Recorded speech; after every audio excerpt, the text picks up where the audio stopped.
पूनम माँ दुर्गा की परम भक्त थी। वो हमेशा माँ दुर्गा की पूजा अर्चना किया करती थी। शादी के बाद पूनम अभी तक माँ नहीं बनी थी, पर उसे विश्वास था कि एक न एक दिन माँ दुर्गा उसकी प्रार्थना जरूर सुनेगी। पूनम को दिन चढ़ते पर किसी न किसी कारण महीने भर भी बच्चा गर्भ में नहीं ठहर पाता था। इस कारण सास उर्मिला पूनम से बहुत चिढ़ी हुई रहती थी। पूनम की प्रार्थना माँ दुर्गा तक पहुँच गई और इस बार पूनम गर्भवती हुई तो बच्चा ठहर गया। पूनम को तीसरा महीना चल रहा था। पूनम बहुत खुश थी। माँ दुर्गा, मैं जानती थी आप मेरी झोली में बच्चे का सुख जरूर दोगी। आप मेरी मनोकामना जरूर पूरी करोगी। मैं जानती थी मैया, अब आपकी कृपा से सकुशल बच्चे का जन्म हो जाए। बस यही प्रार्थना करती हूँ माँ, मेरे आने वाले बच्चे की रक्षा करना माँ। पूनम के पति अनिरुद्ध को फैक्ट्री के काम से कुछ दिनों के लिए बाहर जाना था। सुबह अनिरुद्ध के जाने के बाद उर्मिला की ननद उसे मिलने आ जाती है। अरे ननद जी आओ आओ, बड़े दिनों बाद आई हो। अब 2-4 दिन रुक कर ही जाना। हाँ हाँ भाभी, अभी कुछ दिन रुक कर ही जाऊंगी। और बताओ अनिरुद्ध कैसा है? फैक्ट्री गया होगा वो तो इस टाइम। अरे नहीं नहीं, वो तो अपनी फैक्ट्री के काम से कुछ दिनों के लिए बाहर गया हुआ है। बहू अंदर है, रुको मैं बुलाती हूँ। पूनम बहू, देखो बुआ जी आई हैं, चाय नाश्ता बना ला। तुम्हें खुशखबरी देनी थी ननद जी। पूनम बहू पेट से है और इस बार बच्चा भी ठहर गया है। 3 महीने ऊपर हो गए हैं। अब बहुत जल्द पोते का मुंह देखूंगी। पोता नहीं पोती, मैंने आजमाया हुआ है। अगर इसके बच्चा ठहर गया है तो पेट में लड़का नहीं लड़की है। ये क्या कह रही हो ननद जी? ऐसा कैसे हो सकता है? हमारे घरों में तो लड़के ही पैदा होते हैं। मेरे, तुम्हारे, हम सबके लड़के ही पैदा हुए हैं। हमारे घर में एक भी लड़की नहीं है। इतनी मुश्किल से तो बहू को दिन ठहरे थे। अब ये लड़की पैदा करेगी तो क्या फायदा? डराओ नहीं ननद जी। अरे तो मैं क्या झूठ बोल रही हूँ, मुझे बहुत तजुर्बा है। मेरे पड़ोस में रहने वाली एक बहू के साथ भी ऐसा ही होता था। उसके दिन नहीं ठहरते थे। फिर जब बच्चे करने की बारी आई तो लगातार 3 बेटियां पैदा हुई।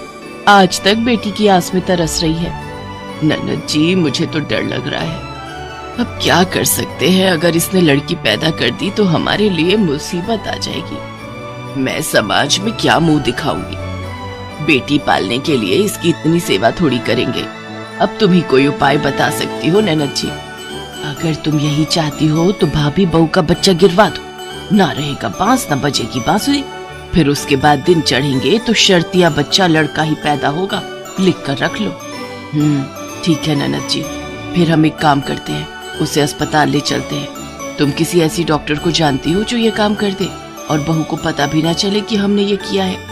हाँ मैं जानती तो हूँ एक ऐसी डॉक्टर को। ठीक है, फिर मैं उस डॉक्टर से बात कर लेती हूँ। बहाने से बहू को ले चलेंगे।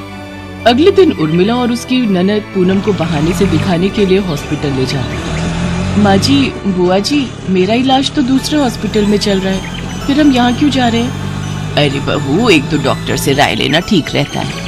आखिरी मौके पर कभी वो डॉक्टर ना मिले तो दूसरी डॉक्टर को भी तुम्हारे बारे में पता होना चाहिए। इतने समय बाद तो हमारे घर में ये खुशी आ रही है, तो मैं किसी भी तरह की लापरवाही नहीं रखना चाहती। मैं चाहती हूँ कि तुम एक हृष्ट पुष्ट बच्चे को जन्म दो, इसीलिए हम दूसरी डॉक्टर को दिखाने ले जा रहे हैं। चलो बहू, अस्पताल आ गया, तुम डॉक्टर के साथ अंदर चेकअप करवा लो, तब तक मैं और भाभी बाहर बैठे हैं। डॉक्टर पूनम को अंदर ले जाती है और नर्स से इंजेक्शन तैयार करने के लिए कहती है। सिस्टर, तुम इनके पास रुको, मैं अभी आती हूँ। देखिए, मेरे पास ज्यादा समय नहीं है। मैं बस इतना कह सकती हूँ कि आप अपने और अपने इस बच्चे की जान बचाना चाहती हैं तो तुरंत यहाँ से भाग जाओ, नहीं तो डॉक्टर आपके बच्चे को मार देंगे। वो पिछले दरवाजे से आप जल्दी से भाग जाओ। मैं कुछ समझी नहीं, आप ये सब क्या कह रही हैं? ज्यादा सवाल का समय नहीं है, आप प्लीज जाओ, नहीं तो डॉक्टर आ जाएंगे। ये मेरा फोन नंबर है, मैं आपको फोन पर सब कुछ बताऊंगी। पूनम पिछले दरवाजे से भाग जाती है और सिस्टर चिल्लाने लगती है, डॉक्टर डॉक्टर, वो भाग गई। मैं इंजेक्शन तैयार कर रही थी और मैंने देखा कि वो पिछले दरवाजे से भाग गई। ओह नो, तुम यहीं रुको, मैं उसकी सास को भी इन्फॉर्म करती हूँ। डॉक्टर उर्मिला और उसकी ननद को पूनम के भागने की बात बताती है, जिसे सुनकर उर्मिला घबरा जाती है। बहू भागकर कहाँ गई होगी ननद जी? हमें उसे ढूंढना होगा, नहीं तो अनिरुद्ध आकर हमसे 100 सवाल करेगा। पूनम का मोबाइल फोन उर्मिला ने बहाने से घर पर ही रखवा दिया था। पूनम के पास मोबाइल फोन नहीं था, वो एक औरत से उसका मोबाइल फोन मांगती है और सिस्टर को फोन करती है। सिस्टर से उसे पता चलता है कि ये सारा प्लान उसकी सास उर्मिला और ननद का बनाया हुआ था। सिस्टर की बातों को सुनकर पूनम दंग रह जाती है। वो बहुत डरी और सहमी हुई थी। वो घर नहीं जा सकती थी। पूनम अनिरुद्ध के मोबाइल पर फोन करती है, पर अनिरुद्ध का मोबाइल फोन स्विच ऑफ आ रहा था। अब क्या करूं? अनिरुद्ध का मोबाइल तो स्विच ऑफ आ रहा है। हे माता रानी मेरी मदद करो। हे दुर्गा मैया मैं कहाँ जाऊं? तभी पूनम को मंदिर की घंटियों की आवाज आती है। पूनम देखती है वहाँ से कुछ ही दूरी पर दुर्गा माँ का मंदिर है। पूनम रोती बिलखती माता रानी के मंदिर तक पहुँचती है और मंदिर में जाकर माँ दुर्गा के चरणों में बैठ जाती है। तभी मंदिर के पुजारी जी वहाँ आते हैं। पूनम रोती हुई उन्हें सारी बात बताती है। तुम चिंता मत करो बेटी, तुम माँ दुर्गा की शरण में आई हो और जो कोई भी भक्त माँ दुर्गा की शरण में आता है, माँ दुर्गा उसकी रक्षा अवश्य करती है। तुम तो माँ दुर्गा की सच्ची भक्त हो, उनसे प्रार्थना करो, वो तुम्हारी रक्षा अवश्य करेंगी। और जब तक तुम्हारे पति वापस नहीं लौट आते, तुम इस मंदिर में ही रहो। यहाँ तुम्हें किसी से कोई डर नहीं। धन्यवाद पुजारी बाबा। जय माँ दुर्गा, आपकी सदा जय हो माता रानी। अगले दिन अनिरुद्ध का फोन लग जाता है और पूनम अनिरुद्ध को सारी बात बताती है। अनिरुद्ध वापस लौटकर सीधा मंदिर जाता है। पूनम अनिरुद्ध को देखकर रोती है। दोनों माँ दुर्गा को नमस्कार करते हैं। अनिरुद्ध पुजारी बाबा को भी धन्यवाद कहता है और पूनम को लेकर घर आता है। पूनम चलो जल्दी से अपना सामान पैक कर लो, अब हम यहाँ नहीं रहेंगे। मुझे माफ कर दो बेटा, मुझसे बहुत बड़ी गलती हुई है। मैं ननद जी के बहकावे में आ गई थी। ऐसे घर छोड़कर मत जाओ, मैं अकेली तुम दोनों के बिना नहीं रह सकती।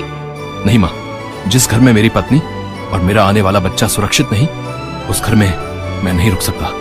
अनिरुद्ध पूनम को लेकर दूसरे घर में रहने के लिए चला जाता है। पूनम और अनिरुद्ध सिस्टर की मदद से उस लेडी डॉक्टर को पुलिस के हवाले कर देते हैं। कुछ महीनों बाद पूनम एक बहुत ही प्यारी सी बेटी को जन्म देती है। पूनम की बेटी माता रानी के आशीर्वाद से हुई थी, इसीलिए वो माँ दुर्गा के नाम का जागरण करती है, जिसमें उर्मिला भी शामिल होती है। पूनम बहू, आज माँ दुर्गा के सामने मैं तुमसे माफी मांगती हूँ। मुझे क्षमा कर दो बहू, मुझे और सजा मत दो। मैं पहले ही तुम दोनों से बिछड़कर बहुत सजा भुगत रही हूँ। उर्मिला पूनम के पैरों में गिरने लगती है। तभी पूनम उर्मिला को गले लगा लेती है। माँ जी उठिए, अपनी पोती को गोद में लेकर माँ दुर्गा की आरती कीजिए। पूनम ने उर्मिला को माफ कर दिया। उर्मिला की आंखों में पश्चाताप के आंसू थे। वो अपनी पोती को गोदी में लेकर खूब प्यार करती है और सब मिलकर माँ दुर्गा के नाम का जयकारा लगाते हैं।